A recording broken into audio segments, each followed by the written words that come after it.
और ब्रेक के बाद आप सभी दर्शकों का स्वागत है। चलिए अब रुक करते हैं अगली कड़ी की ओर। मौसम के अनुसार प्रबंधनों पर ही टिकी है आपकी खेती बाड़ी, इसलिए मौसम पूर्वानुमान और उस पर आधारित साप्ताहिक कृषि सलाह कुछ इस प्रकार है।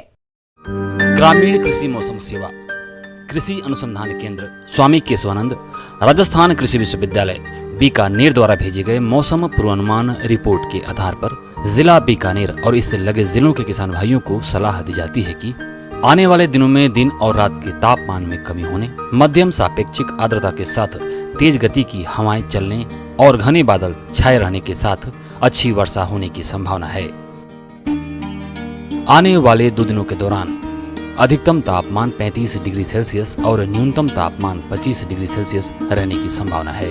ऐसे में इन क्षेत्रों के किसान भाइयों को सलाह दी जाती है कि भविष्य के लिए वर्षा की हर एक बूंद को बचाने का प्रयास करें। साथ ही यदि बारिश अधिक होती है तो फसल क्षेत्र में उचित जल निकास की व्यवस्था भी करें। पशुओं में LSD यानी लंपी स्किन बीमारी का प्रकोप बढ़ रहा है, अतः बीमारी का शीघ्र पता करने के लिए पशु बाड़े में प्रतिदिन जाते रहें और लक्षण दिखाई देते ही प्रभावी नियंत्रण के लिए पंजीकृत पशु चिकित्सक से सलाह लें। LSD के फैलाव को रोकने के लिए संक्रमित पशु को अलग बाड़े में रखने की व्यवस्था करें। अगेती बोई गई ग्वार की फसल में वर्तमान और आने वाले दिनों के मौसम की परिस्थितियों के कारण रस चूसने वाले कीटों जैसे हरा तेला, थ्रिप्स आदि का प्रकोप बढ़ सकता है। अगर इन कीटों का आक्रमण हो तो इनकी रोकथाम के लिए किसान भाई आसमान साफ होने पर इमिडाक्लोप्रिड 17.8 SL की 300 मिलीलीटर मात्रा प्रति हेक्टेयर की दर से छिड़काव करें।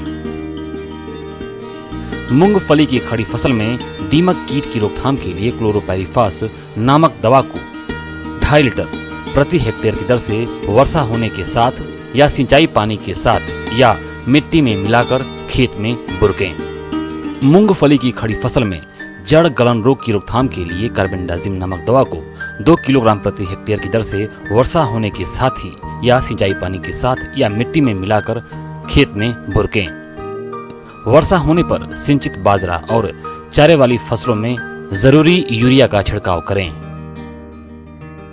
आने वाले दिनों में वर्षा की संभावना है, अतः मूंगफली की फसल में सिंचाई को कुछ समय के लिए स्थगित करें और खड़ी फसल में किसी भी प्रकार के रसायनों का छिड़काव न करें।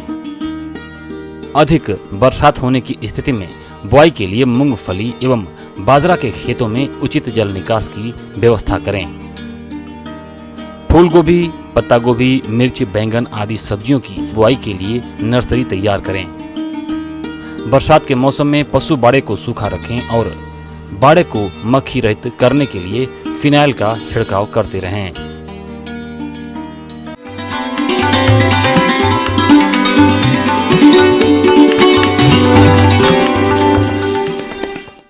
अन्नदाता हेल्पलाइन निःशुल्क फोन संपर्क सेवा के माध्यम से आपके द्वारा पूछी गई कृषि से जुड़ी समस्याओं में से 1 या 2 महत्वपूर्ण समस्याओं का हल कुछ इस प्रकार से है। अन्नदाता निःशुल्क फोन संपर्क सेवा के माध्यम से पूछे गए प्रश्नों में से आज हमने जिस प्रश्न को कार्यक्रम में शामिल किया है उसे पूछा है ग्राम जेथा, जिला जैसलमेर के कृषक प्रभाकर ने। ये समेकित खेती के बारे में जानकारी चाहते हैं, तो प्रभाकर जी आपकी जानकारी के लिए प्रस्तुत है कार्यक्रम का ये अंश। वर्तमान समय में हर घर की ज़रूरत दिन ब दिन कृषि के योग घटती भूमि और कृषि योग भूमि में घटना एकमात्र विकल्प किसानों के लिए है कि वो अपने घर की हर पोषक तत्वों की पूर्ति के लिए समेकित कृषि प्रणाली अपनाएं। समेकित कृषि प्रणाली हम लोग वैसी कृषि प्रणाली को कहते हैं जहां कृषि और द्वितीय कृषि जैसे पशुपालन, मत्स्य पालन से जुड़े कम से कम 2 कंपोनेंट या घटक का हम लोग अपनी खेती में इस तरह समायोजन करते हैं कि एक के समायोजन से दूसरे की उत्पादन लागत में कमी आती है, उत्पादकता में वृद्धि होती है और पूरे वर्ष स्वरोजगार का सृजन होता है। सबसे पहले आप यह जान लें कि समेकित कृषि प्रणाली है क्या। समेकित कृषि प्रणाली एक ऐसी तकनीक है जिसमें खेती-बाड़ी से जुड़े 2 या 2 से अधिक उद्यमों को इस प्रकार व्यवस्थित करते हैं जिससे वे एक दूसरे को लाभ पहुंचाएं और लागत में भी कमी हो। समेकित कृषि प्रणाली किसानों के पास उपलब्ध संसाधनों, बाजार मांग और पूंजी पर निर्भर करती है। यूँ तो इसके बहुत से मॉडल हैं, जिनमें फसल आधारित मॉडल, पशु व्यवसाय आधारित मॉडल, तालाब आधारित मॉडल, वन आधारित मॉडल, बागवानी आधारित मॉडल काफी प्रचलित है। समेकित कृषि प्रणाली हर किसानों का एक अलग होता है, क्योंकि हमारे जो भी किसान समेकित कृषि प्रणाली करना चाहते हैं उनको कुछ खास बातों पर बिल्कुल ध्यान रखना चाहिए। उसमें सबसे पहले उनको ये ध्यान रखना है कि उनका ज़मीन का स्ट्रक्चर क्या है, वो ऊपरी ज़मीन है, मध्यम ज़मीन है या निचली ज़मीन है। अगर ऊपरी ज़मीन है तो उसके समेकित कृषि प्रणाली के घटक अलग होंगे, मध्यम ज़मीन है तो उसके घटक अलग होंगे और जो निचली ज़मीन है उसके घटक अलग होंगे। आप आसानी से, जब आपके पास ऊपरी ज़मीन है जहाँ पर पानी कम लगता है, वहाँ पर आप फसल के साथ बागवानी, डेयरी, वर्मी कंपोस्ट, मशरूम उत्पादन, ये सारी चीज़ें, गौ पालन आप आसानी से कर सकते हैं। आपको ज़रूरत है तो आप वहाँ मुर्गी पालन को भी जोड़ सकते हैं।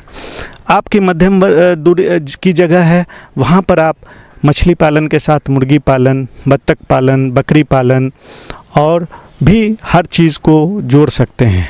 और फिर मछली के साथ आप बत्तख पालन, मुर्गी पालन आप बहुत ही आसानी के कर सकते हैं।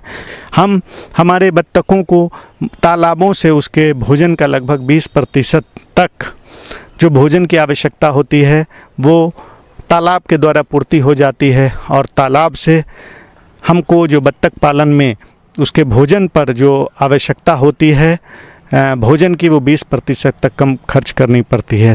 बदले में जो बत्तख है हमारे तालाबों को एयरेट करती है, उसमें ऑक्सीजन को घोलती है। वहाँ पर जितने फाइटोप्लैंक्टन, जू प्लैंक्टन जो बीट पानी में करती है, उससे उसमें तालाब में बनने में मदद आती है। उसके अतिरिक्त जितने कीड़े मकोड़े के लार्वे तालाब के ऊपर रहते हैं उसको वो आसानी से खा जाती है। आम भाषा में कहें कि पुराने तरीकों से खेती करना, जिसमें सभी आवश्यकताओं की पूर्ति के लिए खेतीबाड़ी के साथ अन्य व्यवसायों को किया जाता था, एक प्रकार की समेकित कृषि प्रणाली ही है।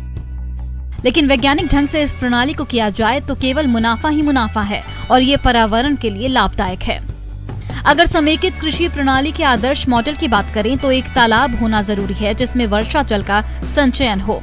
उसमें आप बत्तख पालन के साथ विभिन्न तरह की मछलियों का पालन कर सकते हैं। साथ ही इसके पानी का प्रयोग आप खेतीबाड़ी में भी कर सकते हैं और फसलों के अवशेषों का प्रयोग पशुपालन में कर सकते हैं। पशुओं से प्राप्त उत्पाद का प्रयोग कर सकते हैं। इनके गोबर का प्रयोग गोबर गैस बनाने में खाद के रूप में मछलियों के आहार में कर सकते हैं।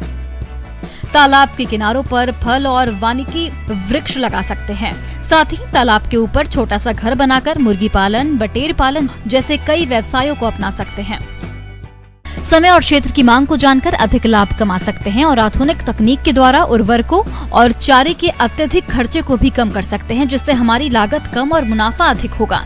साथ ही इस प्रणाली को अपनाकर हम मृदा उत्पादकता को बरकरार रखते हुए बंजर भूमियों का उपयोग और अपने पर्यावरण को सुरक्षित रख सकते हैं। समेकित कृषि एक किसान को समृद्धि देने के साथ इस काबिल बनाता है कि वो दूसरों को भी रोजगार दे सके। हम ये उम्मीद करते हैं कि आज का कार्यक्रम आप सभी दर्शकों के लिए उपयोगी रहा होगा।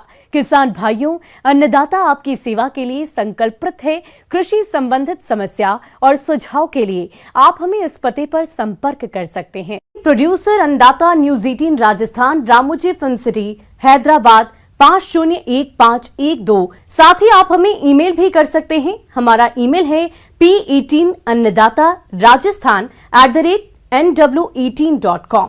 इसके अतिरिक्त आप हमें निःशुल्क हेल्पलाइन नंबर 180088921663 पर सोमवार से लेकर शनिवार सुबह 10 बजे से शाम 4 बजे के बीच संपर्क कर सकते हैं।